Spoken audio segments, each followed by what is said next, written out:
Cerita salah satu teman kita yang mengalami gastritis ya atau peradangan pada lambung diakibatkan oleh GERD. Silakan disimak teman-teman ya, barangkali cerita ini bermanfaat dan bisa menjadi pelajaran kita agar kita tidak mengalami hal yang serupa. Oke teman-teman, singkat cerita teman-teman ya, teman saya ini dia mempunyai kecemasan ya pada saat itu era COVID ya, era COVID. Dia mempunyai kecemasan pada saat itu, dia takut nih kalau terkena COVID pada saat itu. Karena mungkin di daerah lingkungannya ini banyak yang terkena COVID. Akhirnya dengan kecemasan itu teman-teman ya, efeknya itu darah tinggi ya. Pikiran cemas, khawatir membuat teman saya ini tensinya tinggi gitu ya. Setelah tensinya tinggi teman-teman ya, kontrol ke dokter, dikasih obat penurun tekanan darah tinggi. Oke, obat diminum teman-teman ya, tetap tapi pikiran ini masih kacau ya. Pikiran ini masih kacau, dikasih obat sepertinya cuma berefek sedikit ya teman-teman ya. Kemudian pikiran ini tetap kacau karena era COVID itu memang membuat pikiran itu sangat-sangat stres sekali. Nah, saking stresnya teman-teman ya, sehingga itu bisa menimbulkan GERD, gitu ya. Jadi sebelum mengalami gastritis itu GERD dulu teman-teman ya. GERD yang diakibatkan oleh pikiran yang cemas atau stres. Nah, jadi penyebab dari GERD itu teman-teman bermacam-macam, tidak hanya dari makanan ya, dari pikiran juga bisa. Akhirnya keluhannya itu teman-teman ya, ulu hati sakit, kemudian begah. Kemudian saat makanan masuk tidak bisa. Karena apa? Saat kita stres teman-teman ya, keasaman lambung kita ini terganggu gitu ya. Jadi kemungkinan pH-nya ini tidak normal di pH asam lambung ya. Kemudian bisa terjadi juga nanti GERD gitu ya. Jadi ulu hati nunjem teman-teman ya. Nah, kemungkinan ini asam lambungnya udah mulai naik ya, menekan ke ulu hati teman-teman ya. Seperti itu teman-teman ya. Nah, singkat cerita lagi teman-teman ya, teman saya ini akhirnya kontrol lagi ke dokter. Kemudian dia meminta pokoknya saya gimana caranya biar saya cepat sembuh gitu ya. Kemudian minta di endoskopi. Oke, endoskopi hasilnya menunjukkan GERD. Jadi katupnya terbuka gitu ya. Lambung tidak apa-apa pada saat itu. Jadi tidak ada kendala. Oke, teman-teman ya, pada saat itu oke dikasih pengobatan ya, dikasih pengobatan, mengkonsumsi obat ya dalam jangka waktu 8 bulan ya. Nah, teman-teman, jadi di sini mengkonsumsi obat lambung dalam jangka waktu panjang itu kurang bagus gitu ya.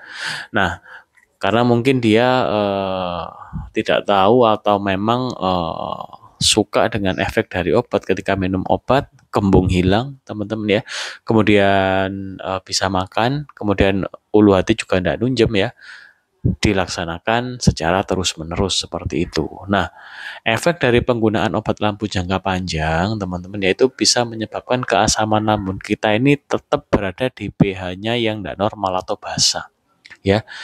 Jadi pH-nya semakin tinggi. Harusnya pH itu rendah ya, sehingga semakin asam ya, karena normalnya adalah asam lambung kita. Oke, dalam jangka waktu 8 bulan teman-teman ya, dia merasakan kok perut saya tidak enak lagi gitu ya. Jadi istilahnya GERD sembuh ya. Kemudian dalam jangka waktu 8 bulanan ya, atau 8-9 bulanan lah pokoknya segitu, nggak enak lagi perutnya. Nah, disitulah teman-teman ya terjadi peradangan ya. Terjadilah peradangan karena efek konsumsi obat dalam jangka waktu yang panjang.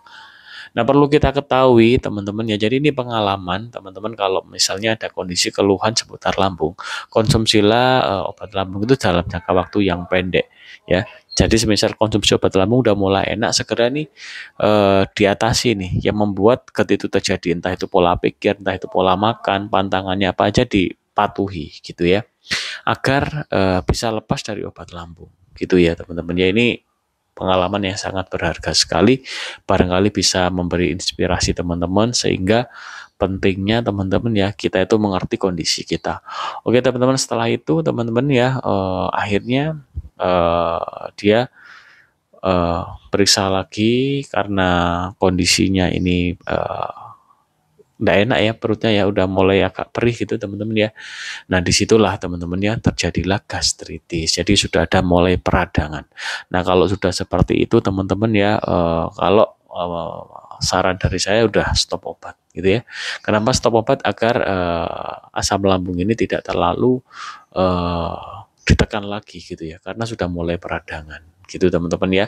Nah kalau saran saya setelah mengalami peradangan itu ya, kemudian minum saripati singkong gitu ya, bisa menggunakan untuk tepung kanji atau bisa menggunakan ubi Garut. Nah itu teman-teman, itu salah satu contoh saja pengalaman dari salah satu teman kita yang mungkin memberikan inspirasi ya. Jadi kondisinya sekarang masih dalam mengkonsumsi saripati singkong dan menggunakan probiotik ya, menggunakan probiotik cair yang memang khusus untuk gastritis ya. Jadi teman-teman yang mengalami gastritis, probiotiknya harus khusus.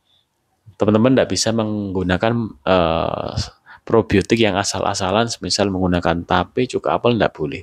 Saat mengalami gastritis kita tidak boleh konsumsi yang sifatnya asam. Kalau probiotik cair ini asamnya sedikit karena selalu ada fermentasi di situ. Namun fermentasinya dari lidah buaya. Kita ketahui lidah buaya bagus untuk kesembuhan luka lambung. Gitu ya teman-teman ya. Terima kasih sudah menonton video ini sampai habis. Jadi pengalaman seperti ini penting sekali ya teman-teman ya. Jadi teman-teman semua tetap dijaga kondisi kesehatannya, dimengerti kebutuhan tubuhnya ya. Jangan terlalu stres, jangan terlalu suka makan makanan yang terlalu pedas atau terlalu asam ya. Itu kurang bagus ya. Kemudian sering makan dalam jumlah yang banyak teman-teman, yang makan langsung banyak sampai kenyang begah itu juga tidak bagus. Terlalu sering ngemil ya, sepanjang hari makan tidak berhenti-berhenti, ngemil terus, itu juga tidak bagus.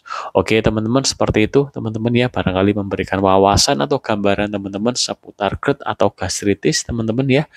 Dan mohon bantuan untuk like dan subscribe-nya agar channel ini bisa memberikan manfaat kepada kita semua di seputar lambung ya.